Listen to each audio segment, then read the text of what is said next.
बिस्मिल्लाहिर्रहमानिर्रहीम। इस video lecture में टॉर्क और मोमेंट ऑफ फोर्स डिस्कस करते हैं। तो डेफिनेशन गिवन है कि the turning effect produced in a body due to applied force, यानी किसी बॉडी के अंदर जो कि एक्सटर्नल फोर्स की मदद से टर्निंग इफेक्ट प्रोड्यूस्ड हो जाते हैं, तो इसको यानी इस इफेक्ट को जो टॉर्क कहते हैं।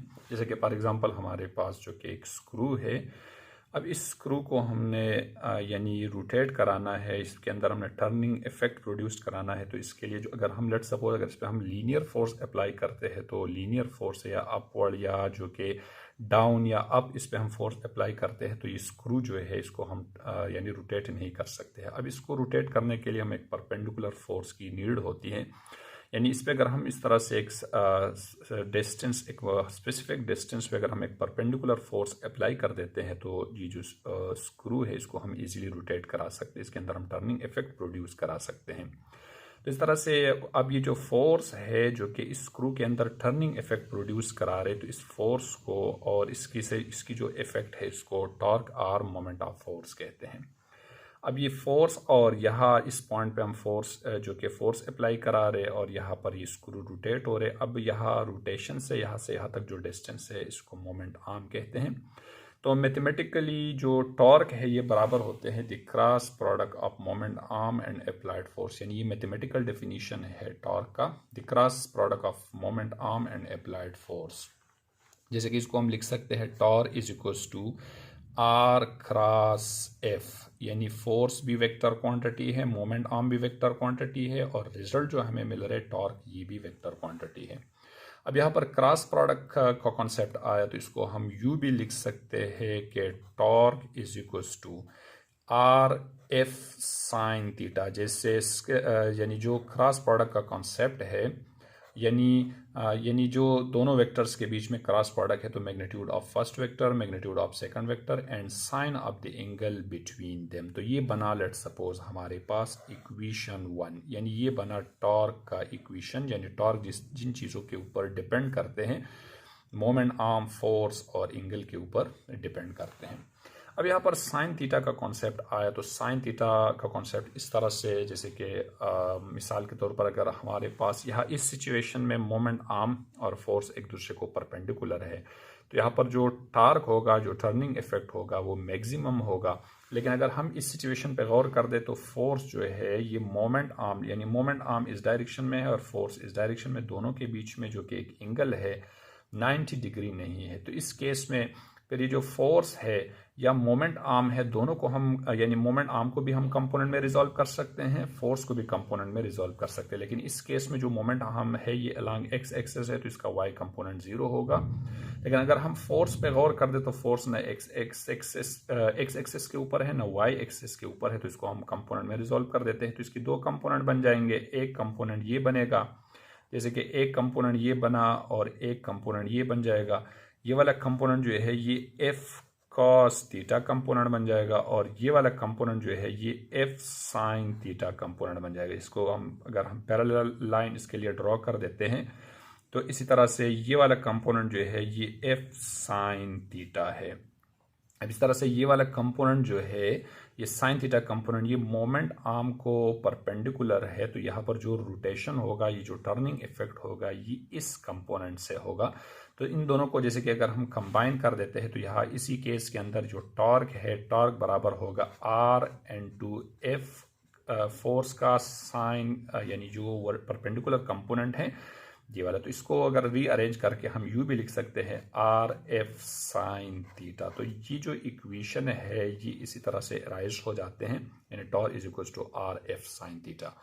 अब इस इक्वेशन के रिस्पेक्ट से अगर हम यहाँ पर देख ले, तो equation 1 represent for given value of r and F torque depend upon theta, यानी आर एफ मोमेंट आर्म के जितना है या फोर्स इतना भी है, इसके साथ साथ जो है ये जो टॉर्क है ये एंगल के ऊपर भी डिपेंड करते हैं। अब इसके आगे जो है इसकी जो केसेस है वो एंगल के रिस्पेक्ट से आगे एक्सप्लेन कर देते हैं। और इस तरह से यहाँ पर हमने फोर्स को कंपोनेंट में रिजॉल्व किया, हम जो कि मोमेंट आर्म को भी कंपोनेंट में रिजॉल्व कर सकते हैं। इस लेक्चर के एंड पे जो है मोमेंट आर्म को भी कंपोनेंट में रिजॉल्व करेंगे और फोर्स को भी कंपोनेंट में रिजॉल्व करेंगे। फर्दर एक्सप्लेनेशन में गिवन है कि torque is an agent which produce angular acceleration in a body. अब जैसे कि हमने डेफिनेशन में पढ़ा कि टॉर्क जो है ये टर्निंग इफेक्ट एक बॉडी के अंदर प्रोड्यूस करते हैं। तो जैसे टर्निंग इफेक्ट अगर प्रोड्यूस हो रहा है तो ये बॉडी के अंदर जो है ये एंगुलर एक्सेलरेशन भी प्रोड्यूस होगा, यानी टॉर्क जो है एंगुलर एक्सेलरेशन प्रोड्यूस कराते हैं बॉडी के अंदर। It is a vector quantity. Torque चूंकि वेक्टर क्वांटिटी है, अब इसके अंदर एक कॉन्सेप्ट है जैसे कि अगर एक बॉडी जो है ये एंटी क्लॉकवाइज रोटेट हो रहे तो ये पॉजिटिव टॉर्क को हमने पॉजिटिव कंसिडर करना होगा। अगर क्लॉकवाइज रोटेट हो रहे तो टॉर्क को हमने यानी नेगेटिव कंसिडर करना होगा। तो clockwise torque is taken as negative and anti clockwise torque is taken as positive, यानी क्लॉकवाइज जो है ये नेगेटिव होगा और इस तरह से एंटी क्लॉकवाइज टॉर्क को चूंकि हमने पॉजिटिव कंसिडर करना होगा। अब इस तरह से यहाँ पर एक सेंटेंस है कि जेके आर मोमेंट आर्म और फोर्स के अलावा टॉर्क एंगल के ऊपर भी डिपेंड करते हैं। तो इसको एक्सप्लेन करते हैं यानी एग्जांपल्स से। तो इसके लिए लेट सपोज अगर हम यहाँ पर कंसिडर कर दें कि जैसे कि for theta is equals to 0 degree, जैसे कि लेट सपोज अगर हम इसको सबसे पहले जो है फॉर लेट सपोज थीटा अगर हमारे पास हो 0 degree, for theta is equals to 0 degree. तो इसके लिए यानी जो मोमेंट आर्म है देन आर, यानी आर मोमेंट आर्म है और एफ जो है ये अप्लाइड फोर्स है, यानी then R and F R parallel to each other. अब इसी केस में ये जो मोमेंट आर्म और फोर्स है ये पैरेलल होगा टू ईच अदर, एक दूसरे को यानी पैरेलल होगा। जैसे कि F angle is 0 degree then R and F R parallel to each other. अब इसका मतलब ये है कि लेट सपोज हमारे पास ये है जैसे कि ये मोमेंट आर्म है, मोमेंट आर्म आर और फोर्स भी सेम इसी डायरेक्शन में इस पे लग रहे यानी फोर्स। तो अब जैसे कि बॉडी की मोमेंट आर्म है, जैसे कि एक यूनिफॉर्म डोर है और डोर के ऊपर जो कि हम डायरेक्ट सीधा फोर्स अप्लाई कर रहे या पुल कर रहे या इस तरह मोमेंट आर्म के डायरेक्शन पे या अपनी तरफ पुश करा रहे, तो इस तरह से या पुश करा रहे या इसको हम पुल करा रहे तो पैरेलल या एंटी पैरेलल फोर्स अप्लाई कर रहे, तो इस तरह से उस डोर के अंदर जो कि उसी ऑब्जेक्ट के अंदर जो कि अब टर्निंग इफेक्ट प्रोड्यूस नहीं होगा, यानी इस केस में थीटा जो है हमारे पास 0 डिग्री है। तो इसके लिए जैसे कि हम जो इक्वेशन 1 हमारे पास बना था अगर हम वो कंसिडर कर देते हैं, सो इक्वेशन 1, तो इक्वेशन 1 जो है हमारे पास आ जाएगा tau is equals to are F sine और यहाँ पर थीटा की जगह पर आ जाएगा 0 डिग्री। अब जैसे कि हमने टॉर्क की कॉन्सेप्ट में पढ़ा कि टॉर्क चूंकि टर्निंग इफेक्ट है, अब यहाँ पर दोनों फोर्स और मोमेंट आर्म एक दूसरे को पैरेलल है, तो पैरेलल केस के अंदर इसके टर्निंग इफेक्ट जो कि 0 होगा। और इस तरह से हमें ये भी मालूम है कि साइन 0 जो है ये 0 के इक्वल होते हैं। जैसे कि अगर ये वाला वैल्यू हम यहाँ पर रिप्लेस कर देते हैं तो ये आ जाएगा टॉर्क इज इक्वल्स टू, यानी आर एफ और साइन 0 की जगह पर यहाँ पर 0 आ जाएगा, यानी टॉर्क इज इक्वल्स टू ये आ जाएगा हमारे पास 0। तो लेट सपोज ये बना इक्वेशन 2।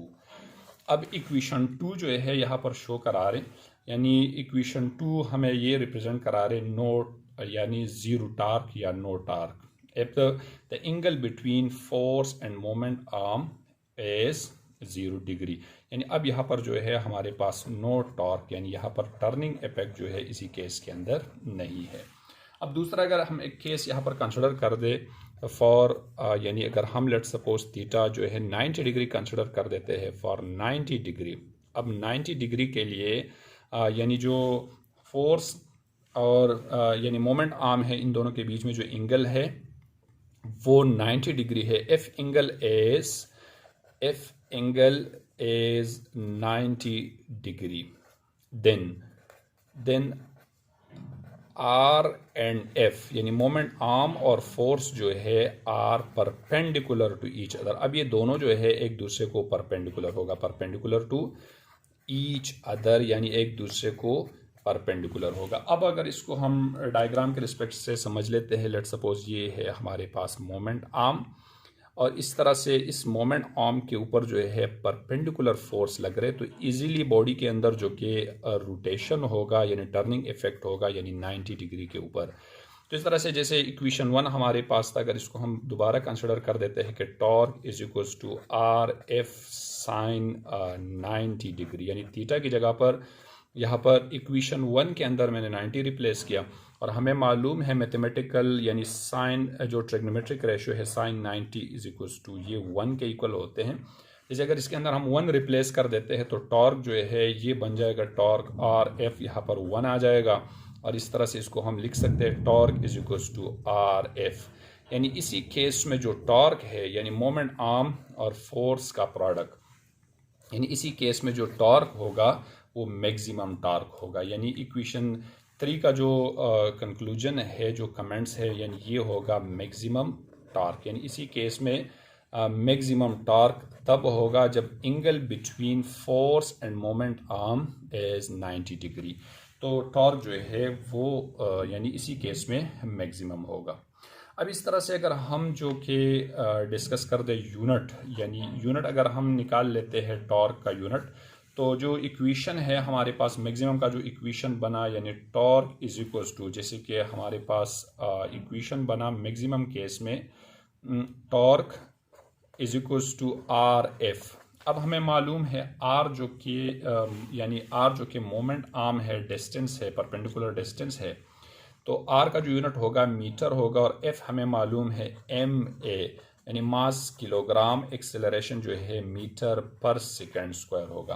तो इसको हम, और जैसे आर है, आर जो है यूनिट इसका मीटर है, तो इसको हम यूनिट इसका यूनिट हम यूँ भी लिख सकते हैं, यानी जैसे कि न्यूटन, यानी न्यूटन डॉट मीटर, और अगर इन दोनों को हम कंबाइन भी कर देते हैं तो ये आ जाएगा हमारे पास यानी किलोग्राम डॉट मीटर स्क्वायर पर सेकंड स्क्वायर जो है ये यूनिट होगा। इस तरह से अगर हम डायमेंशन निकाल लेते हैं तो डायमेंशन के लिए हमारे पास यानी इस इक्वेशन से हम डायमेंशन इसका निकाल लेते हैं, तो मास जो है हमारे पास किलोग्राम जो है ये m होगा, लेंथ l स्क्वायर और t -2, तो ये बन जाएगा यानी डायमेंशन। इस तरह से न्यूटन डॉट मीटर भी हम यूनिट लिख सकते हैं, किलोग्राम मीटर स्क्वायर पर सेकंड स्क्वायर या किलोग्राम मीटर स्क्वायर सेकंड -2, या जो डायमेंशन है ml स्क्वायर t -2, ये बन जाएगा हमारे पास डायमेंशन ऑफ टॉर्क का।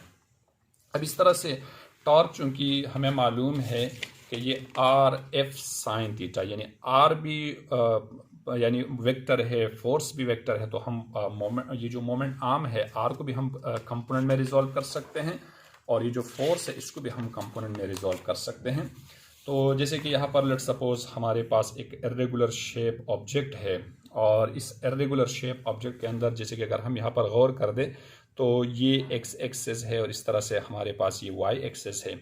तो मोमेंट आर्म भी ना कम्प्लीटली एक्स एक्सेस के ऊपर है ना वाई एक्सेस के ऊपर है। इस तरह से अगर हम एफ फोर्स को देख लेते हैं तो फोर्स भी ना कम्प्लीटली एक्स एक्सेस के ऊपर है ना वाई एक्सेस के ऊपर है। तो यहाँ पर हम फोर्स को भी कंपोनेंट में रिजॉल्व कर सकते हैं और हम मोमेंट आर्म को भी कंपोनेंट में रिजॉल्व कर सकते हैं। तो लेट्स सपोज इस फिगर के अंदर जो कि फोर्स को कंपोनेंट में रिजॉल्व कर देते हैं और इसके अंदर यानी जो मोमेंट आर्म है इसको कंपोनेंट में रिजॉल्व कर देते हैं। तो अगर हमने फोर्स को कंपोनेंट में रिजॉल्व करना है तो इसके लिए मोमेंट आर्म वाला लाइन को हमने फर्दर एक्सटेंड करना होगा एज इट इज उसी डायरेक्शन के ऊपर। जैसे कि ये ओरिजिन है, इस पे ये बॉडी रोटेट हो रहे, तो इसी केस में हमने ये जो मोमेंट आर्म है इसका जो लाइन है इसको फर्दर एक्सटेंड किया। अब यानी ये बना, यानी इसके लिए फोर्स के लिए बेस बना। अब यहाँ से यहाँ तक एक परपेंडिकुलर लाइन ड्रॉ करना है। लेट्स सपोज जैसे कि एक लाइन हमारे पास ये बना। अब ये फोर्स का एक कंपोनेंट ये बना, जैसे कि ये बना हमारे पास एफ कॉस थीटा, और एक कंपोनेंट ये बना एफ साइन थीटा। अब लेट्स अगर इससे मैं एक रेक्टेंगल की फॉर्म में अगर इन वेक्टर्स को मैं यहाँ पर शो करा दूँ तो इस तरह से ये फोर्स का जो एक कंपोनेंट है ये इधर आ जाएगा, जैसे कि ये इस वाले पैरेलल। तो ये पैरेलल जो है ये इस मोमेंट आर्म को परपेंडिकुलर है, यानी इस कंपोनेंट से ये जो एफ साइन थीटा कंपोनेंट है इसी की करंट जो है बॉडी के अंदर रोटेशन होगा। और इस तरह से दूसरा वाला जो है ये बिल्कुल यानी इस मोमेंट आर्म से यानी इसको टच ही नहीं कर रहे, यानी इसको ये पैरेलल है, इससे आउट है।